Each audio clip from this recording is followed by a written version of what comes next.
इसका मतलब आपके पूरा 11th और 12th का सिलेबस कंप्लीट करने में, पूरे लेक्चर्स देखने में और पूरे क्वेश्चन प्रैक्टिस करने में 1800 घंटे लगेंगे। और हमारे पास कितने घंटे हैं पढ़ाई करने के लिए? 3780 घंटे हैं। क्या चीजें समझ में आ रही हैं? और चीजें बताता हूं हम। तो यार आप सभी लोगों से मैं सिर्फ एक रिक्वेस्ट करता हूं कि इस वीडियो को रैंडम यूट्यूब वीडियो की तरह मत देखना। आप इसको ऐसे समझ सकते हो कि आपका कोई बेस्ट टीचर या आपके पेरेंट्स या आपका कोई बड़ा भाई आपको गाइड कर रहा है कि अगले एक साल के लिए कैसे आपको तैयारी करनी चाहिए IIT JEE एग्जाम के लिए। इवन आपका क्लास 11th वेस्ट हो चुका है, तब भी आप अंडर 1000 रैंक कैसे ला सकते हो। अब आप बोलोगे भैया आप कौन होते हो ये स्ट्रैटेजी देने वाले या ज्ञान देने वाले। So guys, my name is Rohit Nagar, BTech second year student of NSUT Delhi. और जिस एग्जाम की आप तैयारी कर रहे हो JEE मेंस और JEE एडवांस, वो मैंने ऑलरेडी क्रैक किया हुआ है। ठीक है, तो मैं एक बेस्ट पोजीशन में हूं कि आपको गाइड कर सकूं। ठीक है, और यार चैनल की अचीवमेंट्स की बात करें तो 1 साल से ज्यादा हो गया मुझे वीडियोस बनाते हुए, और बहुत सारे बच्चों को यार IIT और NITs के अंदर पहुंचाया हुआ है। इवन मैंने कई स्टूडेंट्स के साथ पॉडकास्ट भी किया हुआ है जिनकी अंडर 1000 रैंक आई हुई है 1 साल के अंदर प्रिपरेशन करके। ठीक है, तो चीजें पॉसिबल है। तो यार वीडियो को पूरा देखना, A to Z सारी चीजें डिस्कस करने वाला हूं कि आपको ऑनलाइन कोचिंग ज्वाइन करनी चाहिए, ऑफलाइन करनी चाहिए, या सेल्फ स्टडी से भी आप क्रैक कर सकते हो। आपका क्या प्लान रहना चाहिए, कैसे नोट्स बनाते हैं, कैसे लेक्चर्स देखते हैं। ठीक है, नोट्स कैसे बनाने होते हैं, शॉर्ट नोट्स कैसे बनाने होते हैं, क्या टाइम टेबल होना चाहिए, A to Z सारी चीजें, इवन बुक्स भी मैं डिस्कस करने वाला हूं। ठीक है, तो स्टार्ट करते हैं। सबसे पहले क्लास 12th स्टूडेंट हो या ड्रॉपर स्टूडेंट हो, 1 साल दोनों स्टूडेंट्स के पास है, तो स्ट्रैटेजी भी सेम ही होगी। तो दोनों ही स्टूडेंट के लिए 2024 वाले बच्चों के लिए जीरो टू हीरो का मतलब यार यही है कि मैं मान के चलता हूं एक आप एवरेज स्टूडेंट हो। ठीक है, एक टॉपर स्टूडेंट जो 1-2 साल से तैयारी कर रहा है वो तो क्रैक कर ही लेगा, बट एक एवरेज स्टूडेंट 1 साल के अंदर कैसे कर सकता है, तो जीरो से हीरो कैसे बन सकता है वो बताने वाले। ठीक है, अब क्वेश्चन आता है कि भैया क्या अंडर 1000 रैंक पॉसिबल है 1 साल के अंदर। देखो यार, आपको एक मैजिकल चीज बताने वाला हूं, आप बिलीव नहीं करोगे। सारी चीजें आपको सिर्फ बेसिक मैथ्स आनी चाहिए तो आप समझ जाओगे। ठीक है, आज आपका यार 24 मार्च है। ठीक है, 24 मार्च है। मैं मान के चलता हूं आपका पेपर जनवरी का, मैं मान के चलता हूं आपका JEE mains first attempt 1 Jan तक होने वाला है। ठीक है, टोटल टाइम कितना है आपके पास? 9 महीने का टाइम है, 9 मंथ्स का टाइम है। अब 9 मंथ्स को डेज के अंदर ब्रेक करते हैं। 9 इंटू 30 डेज एवरेज लेके चले तो आपके पास 270 दिन है। टोटल कितने दिन आपके पास? 270। तो भैया इसमें क्या बड़ी बात है, 270 दिन है, वो तो हमें भी पता है 270 दिन है। 1 साल से भी कम है, 365 दिन से भी कम है, और कम टाइम हो गया ये तो। चलो ठीक है, अभी समझाता हूँ, सारी चीजें समझाता हूँ। ठीक है, बस देखते रहना। 270 हो गया। 270 को अब हम डेज को आवर्स के अंदर कन्वर्ट करते हैं। एक दिन के अंदर आपके 24 घंटे होते हैं। ठीक है, 24 घंटे में आप मान के चलो 6 घंटे सोते भी हो, 6 घंटे हटा दिए, 18 घंटे बचते हैं। 18 घंटे में से भैया हम ऐसा थोड़ी ना 18 घंटे पढ़ेंगे, हमें और भी एक्टिविटीज होती है, खाना पीना नहाना धोना, ठीक है, घूमना फिरना भी होता है। चलो 4 घंटे और काटते हैं, आपके 14 घंटे बचते हैं। 14 घंटे 270 को 14 से मल्टीप्लाई करते हैं तो आपके आवर्स आते हैं 3780 टोटल आवर्स आ जाते हैं आपके। कितने? 3780 घंटे आपके आ जाते हैं। और ये सारे तुम्हारे स्टडी आवर्स है। इसमें से मैंने खाना पीना आपका स्लीपिंग टाइमिंग हटा के ये इतने आपके स्टडिंग आवर्स है। भैया अभी भी चीजें समझ में नहीं आ रही है, अब समझ में आएंगी। टोटल आपके कितने चैप्टर्स हैं? 90 चैप्टर्स हैं। 85 से 90 चैप्टर्स है। Physics chemistry maths 11th plus 12th सारे चैप्टर्स को मिला के 90 चैप्टर आपके बैठते हैं। ठीक है, 90 से थोड़े से कम ही रहते हैं, 90 चैप्टर्स मान लेते हैं। 90 चैप्टर्स को एक चैप्टर कंप्लीट करने में कितना टाइम लगता है? ऑन एन एवरेज 15 से 20 घंटे theory plus question practice. Theory मतलब लेक्चर से भी आप कर सकते हो, बुक पढ़ के भी कर सकते हो, और क्वेश्चन प्रैक्टिस जितने भी आपकी DPPs या PYQs, एक चैप्टर को 0 से JEE मेंस और एडवांस लेवल तक 15 से 20 घंटे लगते हैं। मैं एक हायर एंड फिगर ले लेता हूं, 20 घंटे लग रहे हैं। कितने घंटे लगे आपके? टोटल 1800 घंटे लगे। 1800 घंटे, इसका मतलब क्या है भैया? 1800 घंटे, इसका मतलब आपके पूरा 11th और 12th का सिलेबस कंप्लीट करने में, पूरे लेक्चर्स देखने में और पूरे क्वेश्चन प्रैक्टिस करने में 1800 घंटे लगेंगे। और हमारे पास कितने घंटे हैं पढ़ाई करने के लिए? 3780 घंटे हैं। क्या चीजें समझ में आ रही हैं? और चीजें बताता हूं हम। अब भैया इससे क्या कंक्लूड करें? इससे यह कंक्लूड करना पड़ेगा कि आपको पर डे कितने घंटे की पढ़ाई करनी चाहिए। अगर आप पर डे 12 घंटे की पढ़ाई करते हो तो आपका पूरा सिलेबस 150 दिन के अंदर कंप्लीट हो जाएगा। ठीक है, अगर आप पर डे 12 घंटे की पढ़ाई करते हो तो 150 दिन के अंदर सिलेबस कंप्लीट हो जाएगा। भैया बचेंगे कितने? टोटल कितने डेज थे हमारे? टोटल थे 270 दिन। 270 में से 150 दिन आपने यूज कर लिए तो कितने बचे? आपके 120 दिन बचते हैं, ठीक है, 120 दिन बचते हैं। ये तो 12 घंटे की है। सेकंड, भैया मैं 12 घंटे नहीं पढ़ पाऊंगा, अगर आप 10 घंटे पढ़ाई करते हो तो आपको टोटल 180 दिन लगेंगे, बचे कितने, 90 डेज, ठीक है।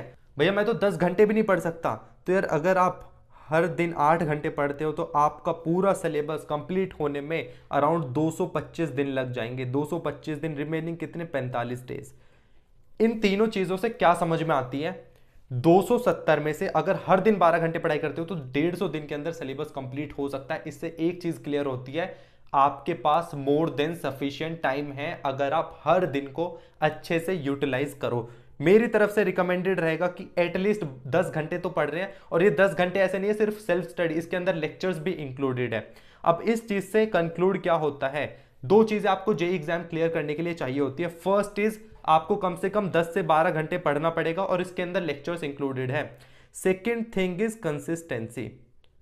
कंसिस्टेंसी का क्या मतलब है कि हर दिन आपको, ऐसा नहीं है कि किसी दिन 4 घंटे पढ़ लिए, किसी दिन मन नहीं करा तो बिल्कुल पढ़ाई नहीं की, या कॉन्फिडेंस आ गया, मोटिवेशन आ गया तो 12-13 घंटे पढ़ लिए। ये नहीं होना चाहिए। हर दिन पढ़ो, 10 घंटे पढ़ो, 8 घंटे पढ़ो, पर लेकिन हर दिन पढ़ना है। अगर आपके अंदर ये दो चीजें आ जाती है तो आप जेईई एग्जाम क्रैक कर लोगे, फिर आप कितने ही वीक स्टूडेंट हो, एवरेज स्टूडेंट हो, ठीक है। यही दो स्किल्स होती है एक टॉपर स्टूडेंट के पास में, और ये आपके अंदर आ जाती है तो आप क्रैक कर लोगे। अब आगे बढ़ते हैं। क्लास 11th वेस्टेड है भैया, मैं तो क्लास 11th वेस्ट हो चुकी है, मैं तो सिर्फ 12th बाकी है, और ड्रॉपर स्टूडेंट की तो यार 11th भी वेस्ट होती है, थोड़ी 12th भी वेस्ट होती है, ठीक है। मुझे क्या करना चाहिए और मुझे कैसे करना चाहिए, सारी चीजें आगे डिटेल में डिस्कस करने वाले हो। स्ट्रैटेजी हो गया, बुक्स भी मैं बताने वाला हूं, ठीक है। सब चीजें डिटेल में शेयर करेंगे, बस आपको वीडियो को शांति से पूरा देखते रहना, ठीक है। अब करते हैं 11th वेस्टेड। डरने की बात नहीं है, मोर देन 95% स्टूडेंट्स ऐसे ही होते हैं जिनकी 11th वेस्ट हो जाती है। माना कि बहुत सारे बच्चे ऐसे होते हैं 11, 12 या 9, 10 से प्रिपरेशन कर रहे होते हैं, उनका वो जेई की तैयारी करते हैं और जेई निकाल लेते हैं। बट उसका मतलब ये नहीं जिन बच्चों की 11th वेस्ट होगी वो जेई नहीं निकाल सकते, निकाल सकते हैं। यार आपके पास तो ऑलमोस्ट 9 महीने 1 साल है, मेरे पास तो सिर्फ 4 से 5 महीने थे, उसके अंदर मैंने 11th और 12th दोनों सिलेबस कंप्लीट किया है। समझ रहे हो, जो आपको कैलकुलेशन मैंने फर्स्ट पेज पे सिखाई थी उसी कैलकुलेशन मैंने अपने टाइम पे यूज की थी, और 4 महीने के अंदर ऑलमोस्ट 90% तक सिलेबस कंप्लीट कर लिया था। 11th वेस्ट है, ये कोई बड़ी डील नहीं है। द इंपॉर्टेंट थिंग इज कि आपके हाथ में क्लास 12th है, क्लास 12th वेस्ट नहीं होने देनी है आपको। जेईई मेंस और एडवांस की बात करें तो 50-50% सिलेबस डिस्ट्रीब्यूशन होता है, 50% 11th से आता है, 50% आपका 12th से आता है, ठीक है। तो इससे क्या समझना है, आपके हाथ में ना क्लास 12th है, क्लास 12th को स्टार्टिंग से ही स्ट्रॉन्ग रखना है हमें, ठीक है। क्लास 12th पे वो गलती नहीं करनी है जो आपने गलती ऑलरेडी कर दी है। और क्लास 11th यार ऑलमोस्ट 90% 95% स्टूडेंट्स की वेस्ट होती है, तो उस चीज से भी नहीं घबराना है। एक जो टॉपर स्टूडेंट है जिसकी क्लास 11th स्ट्रॉन्ग है, वो भी आपके साथ साथ जैसे वो क्लास 12th करेगा, साथ साथ 11th को भी रिवाइज करता है। तो आपको फर्क सिर्फ इतना रहेगा, वो रिवाइज करेगा और आपको कुछ चैप्टर्स पढ़ने होंगे और प्रैक्टिस करने होंगे, ठीक है। तो घबराने की बात नहीं है बिल्कुल भी। अब आगे बढ़ जाते हैं। देखो यार, दो टाइप के बच्चे हैं, एक तो वो हैं जो कोचिंग में ज्वाइन है ऑनलाइन या ऑफलाइन, और दूसरे टाइप के बच्चे हैं जो सेल्फ स्टडी कर रहे हैं। कोचिंग वालों का भी डाउट होगा, या जिन बच्चों ने अभी तक कोचिंग वगैरह नहीं किया और डिलेमा में है कि ये सेल्फ स्टडी करूं या कोचिंग ज्वाइन करूं, तो मैं एक चीज शेयर करता हूं। अगर आपके पास वो स्टार्टिंग की दो चीजें हैं, कंसिस्टेंसी और डिसिप्लिन है, तो आपको फिर कोचिंग की नीड नहीं है, आप सेल्फ स्टडी से चीजें कर सकते हो। मोर देन सफिशिएंट सारी चीजें आपको यूट्यूब पे और किताबें आपको मिल जाएंगी, ठीक है। बट आपको लगता है कि भैया मुझे तो एक शेड्यूल चाहिए, एक डिसिप्लिन प्लान चाहिए, वो प्लान चाहिए, एक इन्वायरमेंट चाहिए जहां पे बच्चे कंपीट कर रहे होंगे, तो आप एक ऑनलाइन या ऑफलाइन कोचिंग इंस्टीट्यूट ज्वाइन कर सकते हो। अब बात आती है कि भैया मैं एक कोचिंग के अंदर तो ज्वाइन कर लिया है, तो मैं कैसे उसे फॉलो करूं। फर्स्ट थिंग इज लेक्चर्स देखो, लेक्चर्स मतलब जो भी लेक्चर्स चल रहे हैं उसे देखो, ठीक है। 6 घंटे 7 घंटे 8 घंटे के लेक्चर्स होते हैं, आई नो, सभी लेक्चर्स को अच्छे से फॉलो करो। सेकेंड थिंग इज नोट्स बनाओ, ठीक है। लेक्चर्स को देखो, अब हमें पता है नोट्स क्यों बनाने भैया, यार नोट्स इसलिए बनाने हैं, आपने लेक्चर देख लिया, आपको वो चीजें आज के लिए याद रहेंगी, कल के लिए याद रहेंगी, बट आपको एग्जाम से पहले कम से कम 4 से 5 बार रिवीजन करना है। उस रिवीजन को करने के लिए नोट्स की नीड होती है। तो नोट्स बनाओ, अच्छे नोट्स बनाओ जिन्हें यार 1 साल बाद भी खोल के देखो ना तो पढ़ने का मन करे। Third thing is revision. Lectures देख लिए, नोट्स बना लिए, रिवीजन करना बहुत इंपॉर्टेंट है, बिना रिवीजन के नहीं हो सकता। अगर आप फिर से वही गलती करना चाहते हो तो रिवीजन मत करो, अगर आप फिर से वो गलती नहीं करना चाहते हो तो रिवीजन करो, जिससे कि आपके बैकलॉग क्रिएट नहीं होंगे और कॉन्फिडेंस भी अप रहेगा। एक चीज और है जो अंडरएस्टिमेट कर देते बच्चे, थ्योरी पढ़ लिया, नोट्स बना दिए, क्वेश्चन प्रैक्टिस नहीं करते। भाई तुमने ये गलती ऑलरेडी कर चुके हो, मैंने भी अपने टाइम पे एक बार गलती की है, तभी मैंने ड्रॉप लिया था, और ड्रॉप ईयर में मैंने ये गलती नहीं की थी। तो थ्योरी पढ़ने से, नोट्स बनाने से जेई के अंदर सिलेक्शन नहीं होता, कितना भी थोड़ा सा बुरा लग जाए, बट नहीं होता तो नहीं होता यार, सिंपल सी बात है। तो क्वेश्चन प्रैक्टिस की जरूरत पड़ती है हमें, और क्वेश्चन प्रैक्टिस करनी ही पड़ेगी, चैप्टर वाइज करो। क्वेश्चन डायरेक्टली नहीं बन रहे तो पहले एक टिप, इंपॉर्टेंट टिप दूंगा मैं आपको, सॉल्व एग्जाम्पल्स करो, ठीक है।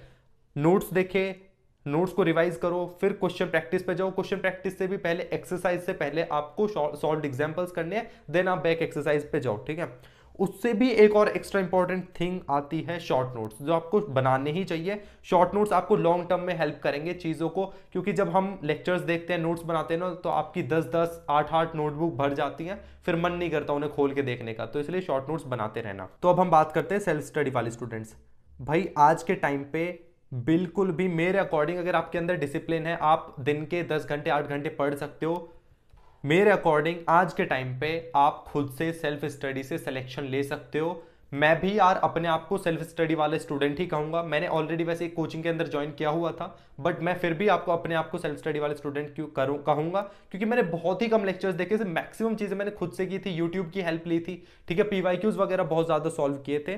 तो आपका बुक्स हो गया, ठीक है, आपके पास बुक्स कौन सी फॉलो करनी है, फिर आपको बुक से पढ़ना पड़ेगा, लेक्चर्स तो आपके पास होंगे नहीं। लेक्चर्स के लिए आप यूट्यूब की हेल्प ले सकते हो, ठीक है, यूट्यूब की हेल्प ले सकते हो। सेकेंड थिंग, नोट्स आपको भी बनाने पड़ेंगे, ठीक है। आप बुक्स के हेल्प से बनाओ, या फिर एनसीईआरटी होगी आपके पास, स्पेशली केमिस्ट्री के लिए एनसीईआरटी चल सकती है। बुक से बनाओ, यूट्यूब से देखो, एनसीईआरटी से देखो, नोट्स बनाओ। रिवीजन भी आपको करना होगा, ठीक है, बिना रिवीजन के आपका काम नहीं चलेगा। सारी चीजें आपको सिमिलर करनी होंगी, प्रैक्टिस भी आपको करनी होगी, ठीक है। शॉर्ट नोट्स भी आपको बनाने होंगे, ऐसा नहीं है कि कुछ चीजें चेंज हो जाएंगी, सिर्फ आपका फर्स्ट पॉइंट चेंज होगा कि आपको बुक से कवर करनी पड़ेगी चीजें, यूट्यूब की हेल्प लेनी पड़ेगी, एनसीईआरटी पढ़नी पड़ेगी। बट एक चीज मैं क्लियर कर देना चाहता हूं, एज अ सीनियर और एज अ बड़ा भाई आपको मैं गाइड कर सकता हूं कि यूट्यूब अपने आप में यार गोल्ड माइन है, सही बता रहा हूं, ये गोल्ड माइन है। आप इसका अगर सही से यूज करो ना, तो सब चीजें A to Z, सारी चीजें, डिटेल्ड लेक्चर हो, वन शॉट हो, सारी चीजें आपको यूट्यूब पे प्रोवाइड करी हुई हैं। बट द थिंग इज कि आप उसे कैसे यूटिलाइज करते हो, ठीक है। तो सेल्फ स्टडी से यही निकलता है। देखो जो कोचिंग के अंदर भी पढ़ रहे हैं ना, ऐसा नहीं है कि कोचिंग वाले सिलेक्शन दिला देते, भाई कोचिंग वाले तुम्हें लेक्चर्स प्रोवाइड करा देंगे, डीपीपीज प्रोवाइड करा देंगे, प्रैक्टिस शीट्स प्रोवाइड करा देंगे, but at the end coaching वाले बच्चों का भी सिलेक्शन उन्हीं का होता है जो खुद से मेहनत करते हैं, जो खुद से ज्यादा सेल्फ स्टडी करते हैं। तो सेल्फ स्टडी की ही ज्यादा इंपॉर्टेंस है, ठीक है। एक चीज और आती है कि मॉक टेस्ट, ये गलती मत करना यार। मॉक टेस्ट आपका फिर कोचिंग के अंदर पार्ट टेस्ट हो रहे हो या फिर फुल मॉक टेस्ट हो रहे हो, आपको टेस्ट देने ही देने। अगर आप इन्हें अवॉइड करोगे तो आपके मार्क्स नहीं आएंगे, ठीक है। जेई के अंदर सिलेक्शन नहीं होगा। सिलेक्शन का मेरा मतलब है जो आप रैंक लाना चाहते हो, जो आपका ड्रीम आईआईटी में जाना चाहते हो, फिर वो भूल जाओ बिना मॉक टेस्ट के। ये सबसे बड़ी गलती है जो मैंने की थी और बहुत सारे स्टूडेंट्स करते हैं। मैं यार आपको गाइड तो कर रहा हूं, मैं स्ट्रैटेजी आगे भी बताने वाला हूं, बट जो गलती मैंने की है वो आप ना करो, वो भी बहुत इंपॉर्टेंट है, ठीक है। अब आगे बढ़ते हैं, आगे क्या करना है, बुक्स की बात करते हैं। बुक्स सेल्फ स्टडी वाले स्टूडेंट को करनी है। एक जो कोचिंग के अंदर पढ़ रहा है ऑनलाइन उसका कोचिंग मटेरियल ही मोर देन सफिशिएंट है, उसको कोई बुक सॉल्व करने की जरूरत नहीं है। ये सिर्फ बुक्स मैं सेल्फ स्टडी वाले स्टूडेंट्स के लिए बता रहा हूं, ठीक है। कोचिंग वाले बच्चे, फिर से बोल रहा हूं, अपना मटेरियल ही एक बार दो बार सॉल्व करो, ठीक है। केमिस्ट्री के लिए यार एनसीईआरटी इंपॉर्टेंट है, मोर देन 60% आपका पेपर एनसीईआरटी से ही आता है, मेंस हो या एडवांस हो। यस, मैं फिर से बोल देता हूं, मेंस हो या एडवांस हो, केमिस्ट्री बहुत इंपॉर्टेंट है। ऑर्गेनिक के लिए यार आप MS चौहान बुक सॉल्व कर सकते हो। इनऑर्गेनिक के लिए एनसीईआरटी, फिर से बहुत ज्यादा बच्चे रिकमेंड करते हैं भैया एनसीईआरटी हो। और इनऑर्गेनिक के लिए के कुमार भी one of the best book है। जेई मेंस के लिए अलग आती है, जेई एडवांस के लिए अलग आती है। फिजिकल के लिए आप एन अवस्थी, देखो यार ऑर्गेनिक और फिजिकल के लिए स्पेशली मैंने दोनों बुक्स अपने टाइम पे सॉल्व की थी और काफी अच्छी बुक्स है, ठीक है। तो MS चौहान और एन अवस्थी काफी बढ़िया बुक है। अब फिजिक्स के ऊपर मूव करते हैं। फिजिक्स पे यार HC वर्मा, ये मतलब वन ऑफ द फेमस और मोस्ट इंपॉर्टेंट किताब है यार आपकी HC वर्मा। 2 वॉल्यूम है, 11th और 12th के, बढ़िया है, सारी चीजें कवर हो जाती है। थ्योरी आपको समझनी है वो भी क्लियर हो जाएगी, ऑब्जेक्टिव क्वेश्चंस आप सॉल्व कर सकते हो। DC पांडे के यार आपके 5 से 6 वॉल्यूम्स होते हैं, आप उसे भी कर सकते हो, ठीक है। एंड थर्ड इज इरोडोव करनी चाहिए। ये बहुत बड़ा क्वेश्चन है कि भैया इरोडोव सॉल्व करनी चाहिए क्या IIT JEE के लिए। अंडर 1000 रैंक लानी है ना आपको, इरोडोव की कोई नीड नहीं है। अगर आपको अंडर 100 रैंक लेके आ रही है जी, AIR 1 से लेके AIR 100 तक रैंक लेकर आनी है, तब आपको चाहिए होती है यार इरोडोव के कुछ क्वेश्चन सॉल्व करना, वरना अंडर 1000 के लिए आपको इरोडोव लगाने की कोई नीड नहीं है, ये गलती मत करना, ठीक है। पीवाईक्यूज की बुक बहुत इंपॉर्टेंट है, जितनी भी सारी पीवाईक्यूज की बुक यार जो सेल्फ स्टडी कर रहे हैं और कोचिंग वाले दोनों ही स्टूडेंट को खरीदनी है। सिमिलरली फॉर केमिस्ट्री के लिए भी। एंड मैथ्स पे बात करें तो सिंगेज की बुक फॉलो कर सकते हो, ए दास गुप्ता की फॉलो कर सकते हो ऑब्जेक्टिव वाले, एंड पीवाईक्यूज के लिए आप अरिहंत फॉलो कर सकते हो मैथ्स के लिए। मोटो क्या है बुक्स को फॉलो करने का? मोटो है read one book multiple times rather than reading multiple books once, ठीक है। इंग्लिश पे मत जाओ, चीजें समझने पे जाओ, ठीक है। एक किताब को 5 बार 4 बार 6 बार जितनी बार रट सको रट दो, ठीक है, रादर देन कि आप 5-6 किताबें खरीद लिया। ये गलती करते हैं भाई बच्चे। मैं क्लास 11th के अंदर आया था या 12th के अंदर आया था, मेरे अंदर कॉन्फिडेंस आ गया, मैं रैंडम यूट्यूब पे वीडियो सर्च कर रहा हूँ कि बेस्ट बुक्स कौन सी है, मैंने भाई बहुत सारी बुक्स खरीद ली, ये भी खरीद लूँ वो भी खरीद लूँ, पूरी लाइब्रेरी बना ली, और एट दी एंड पढ़ी एक भी नहीं उसमें से, मतलब 2-4 किताबें ही पढ़ी, ठीक है। तो ये गलती मत करना, एक बुक पकड़ो और उसे अच्छे से फॉलो करो। मैं तो इवन कहूंगा कि एनसीईआरटी केमिस्ट्री के लिए स्पेशली अगर आप एनसीईआरटी पूरा इन डेप्थ अच्छे से पढ़ सकते हो ना, वही इनफ होती है, मेंस हो या एडवांस हो। बाकी के लिए आप बुक्स की नीड पड़ती है, और कोचिंग वाले स्टूडेंट्स तो अपना कोचिंग मटेरियल ही सॉल्व करो अच्छे से, ठीक है। तो यार अब बारी आती है नोट्स की, कि भैया नोट्स कैसे बनाने, नोट्स का बताओ। नोट्स यार सबसे पहले तुम लेक्चर्स देखो, ठीक है, लेक्चर्स कंप्लीट हो गया, या फिर आप सेल्फ स्टडी कर रहे हो, सेल्फ स्टडी कर रहे होगे तो सेल्फ स्टडी के थ्रू अपने नोट्स बनाओ, ठीक है। जो भी किताब पढ़ रहे हो उससे नोट्स बनाओ। नोट्स बनाने का तरीका क्या होता है यार, जैसे जैसे आपका लेक्चर कंप्लीट होता जा रहा है उसके अकॉर्डिंग आप अपने नोट्स बनाते रहो, और टू दी पॉइंट चीजें लिखो उसमें यार, टू दी पॉइंट चीजें होनी चाहिए, ठीक है। ज्यादा आप भरो मत, आप ऐसे समझो कि एट दी एंड में भी आपको ही पढ़ने हैं वो नोट्स, ठीक है, आपको ही तो पढ़ने हैं वो नोट्स। आगे बढ़ते हैं जेई मेंस वाले बच्चों के लिए और जे एडवांस के लिए। बच्चों के लिए मतलब कि जेई मेंस की तैयारी करने के लिए क्या करना है, जे एडवांस के लिए आपको क्या करना है, ठीक है। जेई मेंस के लिए आपको केमिस्ट्री, सबसे पहले हम केमिस्ट्री पे आते हैं। केमिस्ट्री का पेपर मोर देन 90 से 95% पेपर आपका एनसीईआरटी और पीवाईक्यूज बेस्ड ही होता है, ठीक है, डरने की बात नहीं है, पीवाईक्यूज और एनसीईआरटी बेस्ड ही होता है। देखो नो डाउट मेंस का लेवल थोड़ा घट गया है, ठीक है, केमिस्ट्री और फिजिक्स में बहुत ज्यादा क्वेश्चंस इजी आने लगे, मैथ्स बहुत ज्यादा टफ हो गया, इवन मैथ्स के अंदर, मेंस की बात कर रहा हूं, मैथ्स के अंदर इवन कुछ जे एडवांस के क्वेश्चन भी डाल देते हैं। देखो झूठ नहीं बोलूंगा, जो फैक्ट है वो बता रहा हूं आपको, ठीक है। बट अच्छी बात क्या है ना, अगर आप मेंस के लिए प्रिपेयर कर रहे हो तो 95% आपका एनसीईआरटी और पीवाईक्यूज बेस्ड ही पेपर आता है, और रिवीजन बहुत इंपॉर्टेंट है, ठीक है।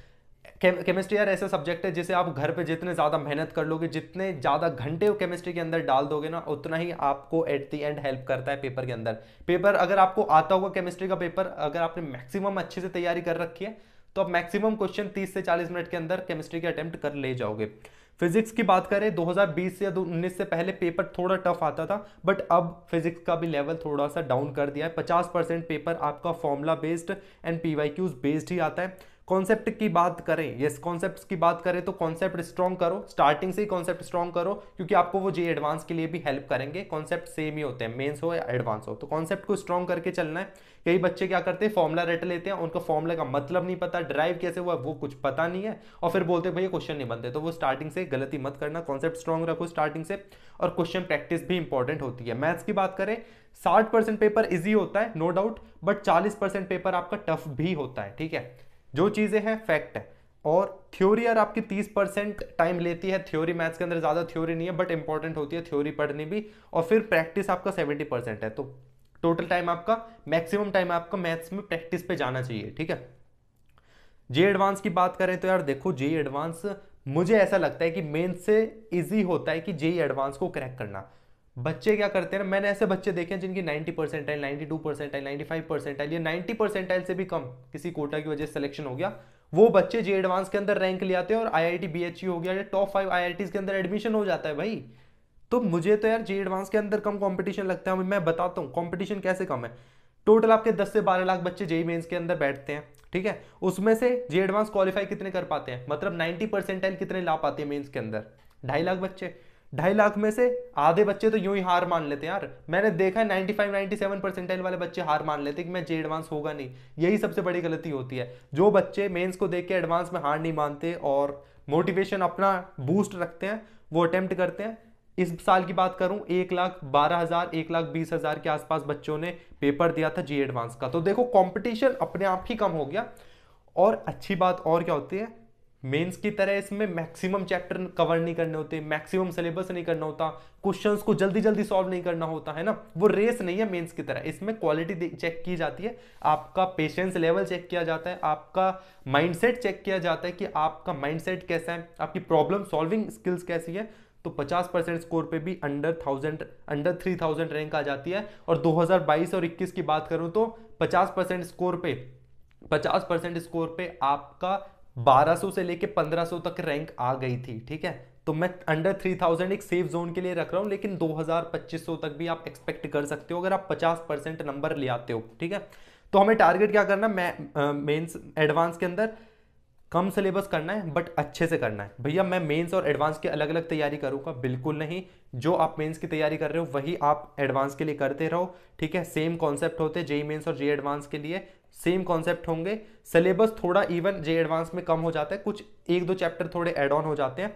क्वेश्चन प्रैक्टिस इंपॉर्टेंट है एडवांस के लिए, क्वालिटी क्वेश्चन करने होते हैं, लेवल अच्छा होता है, मल्टीपल कॉन्सेप्ट बेस्ड क्वेश्चन होते हैं, जैसे आपने सुना होगा कि 2-4 कॉन्सेप्ट को मिला के क्वेश्चन बनता है, उस टाइप से बनता है। But with practice with time चीजें आ जाती हैं, तो डरने की बात नहीं है। और पीवाईक्यूज, जो बच्चे कहते हैं ना कि पीवाईक्यूज इंपॉर्टेंट नहीं है एडवांस में, भाई वो एकदम गलत है, ठीक है, एकदम गलत है। मैंने अंडर 1000 वाले रैंक वाले स्टूडेंट से भी बात की है और वो भी वीडियोस देखता था मेरी, इसलिए मैं आपको शेयर कर रहा हूँ कि जे एडवांस में यार पीवाईक्यूज बहुत इंपॉर्टेंट है।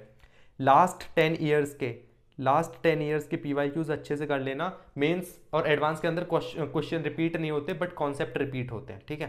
कितने ही नए कॉन्सेप्ट बना देंगे यार वो लोग।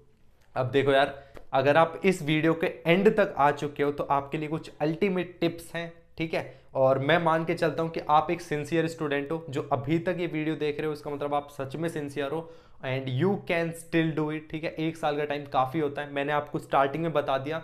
3780 घंटे आपके पास टोटल है, टोटल इन द सेंस पढ़ाई करने वाले घंटे, ठीक है। अगर आपका स्लीपिंग टाइम और बाकी टाइम आपका हटा दे, उसमें से आपको 1800 घंटे का सिलेबस है टोटल, फिर भी आपके पास बहुत टाइम बच जाता है, ठीक है। तो इंजॉय भी करना ये चीज़ें है ना, इंजॉय करना है, इस जर्नी को इंजॉय करना बहुत इंपॉर्टेंट है। एक तो स्टूडेंट होगा जो बर्डन लेके सारी चीज़ें करेगा, हर टाइम टेंस्ड रहेगा। एक दूसरा स्टूडेंट होगा कि कोचिंग जाएगा या फिर सेल्फ स्टडी करेगा, इंजॉय करेगा चीज़ों को, लर्निंग में ज़्यादा बिलीव करेगा, प्रैक्टिस में ज़्यादा बिलीव करेगा, वो स्टूडेंट काफ़ी अच्छा कर लेगा, ठीक है। कुछ टिप्स हैं, कंसिस्टेंसी तो आपको पता ही यार इंपॉर्टेंट है ही है। रिविजन, वो गलती मत करना जो क्लास 11th में की थी, नहीं तो बैकलॉग्स हो जाएंगे। स्टार्टिंग से ही रिवीजन अच्छे से करते चलना, ठीक है यार। आप सभी लोगों को एज अ छोटा बहन और भाई मान के मैं आपको गाइड कर रहा हूँ, ठीक है। अगर मेरा कोई छोटा भाई होता और प्रिपरेशन कर रहा होता, उसे भी मैं ऐसे गाइड नहीं करता जितना अच्छे से आप लोगों के लिए मैंने स्ट्रैटेजी वीडियो बनाई है, ठीक है।